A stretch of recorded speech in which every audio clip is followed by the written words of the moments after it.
Hello, my name is Hannah Williams, and we are just gonna jump right into this.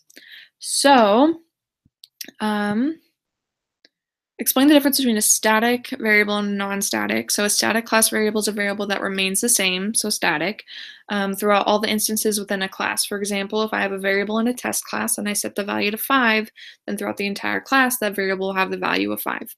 So I would want to use this if I wanted to set a certain value throughout a class that would never change.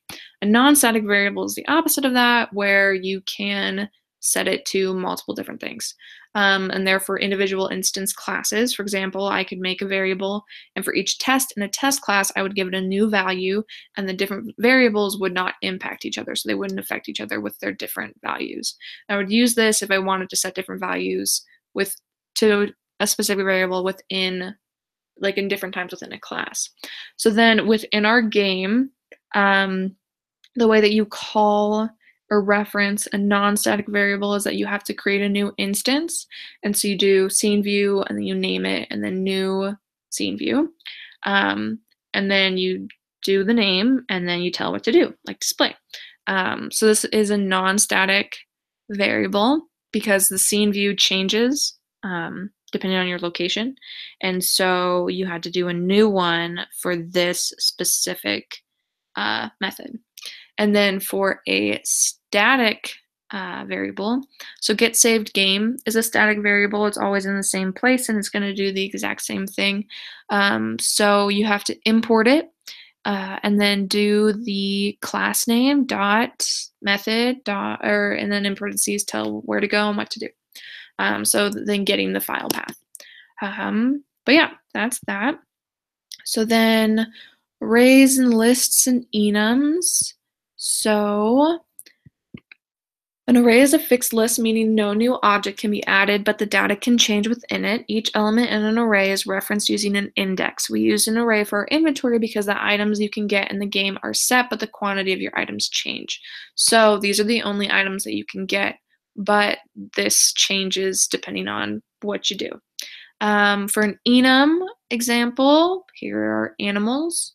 An enum is a fixed list with fixed data types and length. The data types and length cannot be changed once the list is created. It's different from an array because nothing can change within the enum or be added to it. Each item in the list can be called with the use of specific keyword. We chose an enum list for animals that you want to hunt because the animals you can hunt are set with set descriptions, set weight, and set difficulty. Like, they never change. And then an array list is when both a new object can be added and information can be changed and made with different varying types. We didn't use one in our code, but we could have, like with our inventory, we could have done that you can pick up a new, like a rare item on the trail, or even with our animals, we could like change their weight depending on the season. So we could have used it, but we just decided not to. So then how to use a basic for statement and indexing through a list.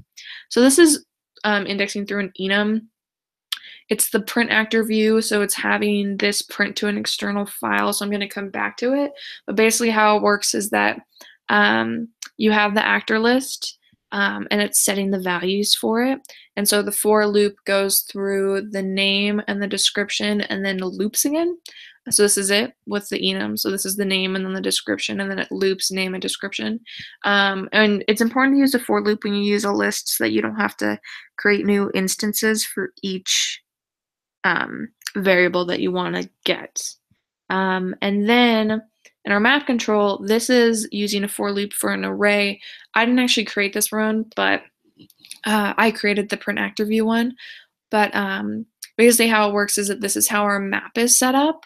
The way our map works is that it's, column and rows, and then when you're at a location, there's an asterisk, and when you've been to a location, there's a little less than sign, and then there's a different symbol for if you haven't been to a location yet.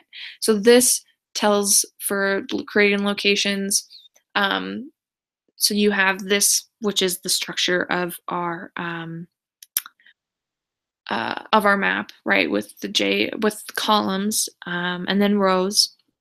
And so it's setting the row and the column, and then if we visited it, and then if it's blocked out, and then the character and where we are, and then listing out the different locations, and it goes through each location, which is an array list.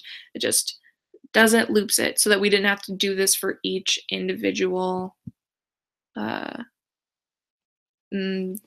object. So then, so throwing and catching and trying. So back to game control. The way our game works is that you have to set companions that you're going to go with in the beginning. And so you'd want to use a throwing, trying, catching thing when there might be an error. So this is for runtime errors. So if the companion is null, so they tried to not put anything in, then this is the error that we want to exploit. So we're throwing a new game control exception. And that's that. And then you need to add a throw statement that propagates the exception up the tree so that it can be implemented throughout the calling tree, which is this, throwing the game control exception. And then where it's actually called in the view, so here you need to add a try and catch. So the try tries to set the value, whatever they gave us, and it catches if there's an error, and then it says, hey, do the game control exception, which is what we already created, and then error view displays it. And then this doing runtime errors is important because it stops the game from breaking. It takes it back to where it should be. So back to print actor view. We should use a character stream versus a byte stream because Java uses Unicode, and so using a character stream is more important because Unicode uses regular text, and byte streams use binary data, so it's easier with the character stream. So with print actor, so what it does is it prints to an external file. So first we have this try statement with the print writer variable is called. This means that once it's done going through the for loop, it will close out the file, which is really cool and important so that it's not just looping and looping and looping and looping. And it knows to actually like close and save the file somewhere. You can use it with the print format to format the file, or for print line to just print out text. So that's how you actually structure the list. And then it goes through the for loop and it gathers the information. So the print writer allows you to create this type of view where you can like edit the positioning of the columns and the spaces and all that stuff. And then it goes through the for loop to get the name and the description, which is what we need, and then it loops and loops and loops. And then it's saved to the file path. So that is that. And now I'm going to take you through our game.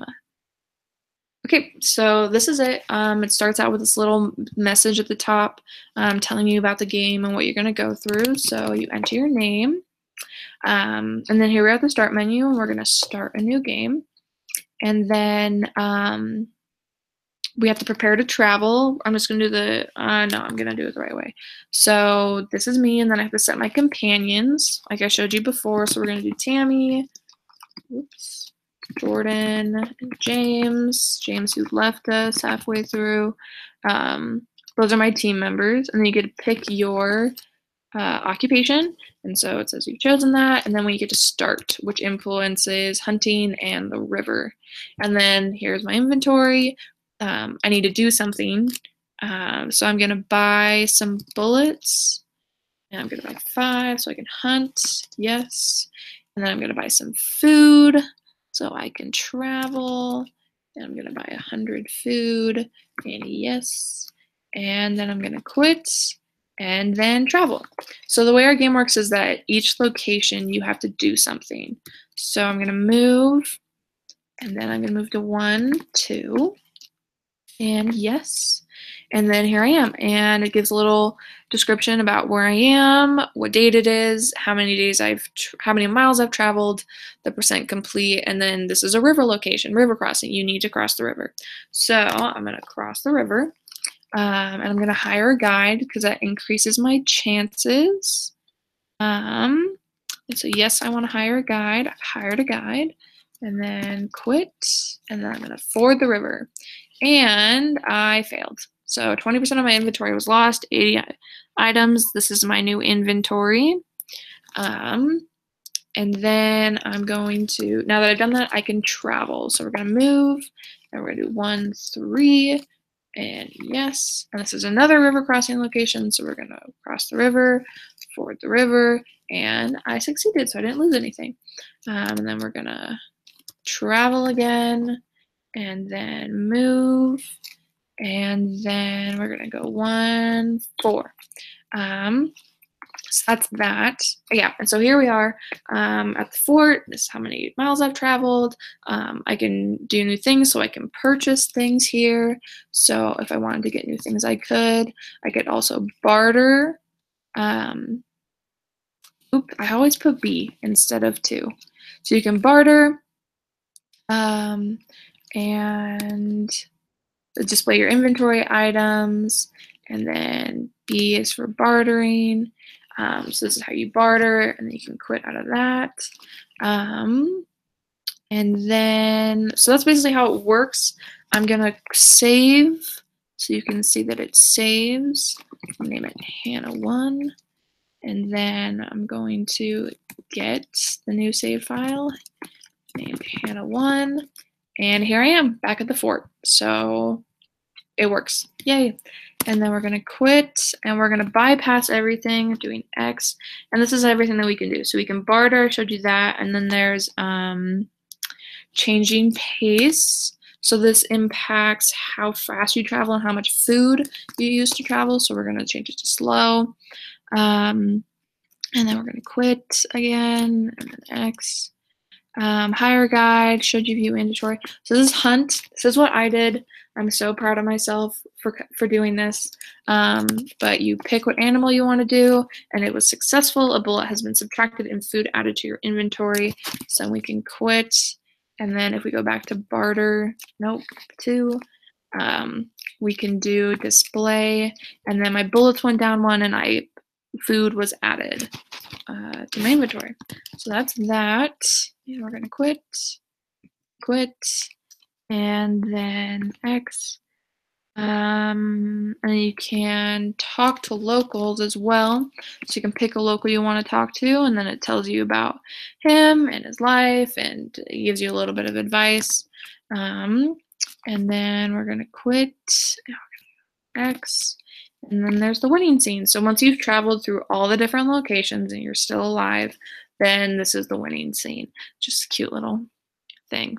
But yes, that is it. That is everything. This class was sometimes a really big struggle, but honestly really, really rewarding to like have our video game function and work properly. I was a really big Oregon Trail fan, and all my brothers are Oregon Trail fans, so I can't wait to show them what I did. And I really enjoyed working with my team members. But yeah, so this class went really well, and I'm really happy with what I've learned and what I've created. So, yep.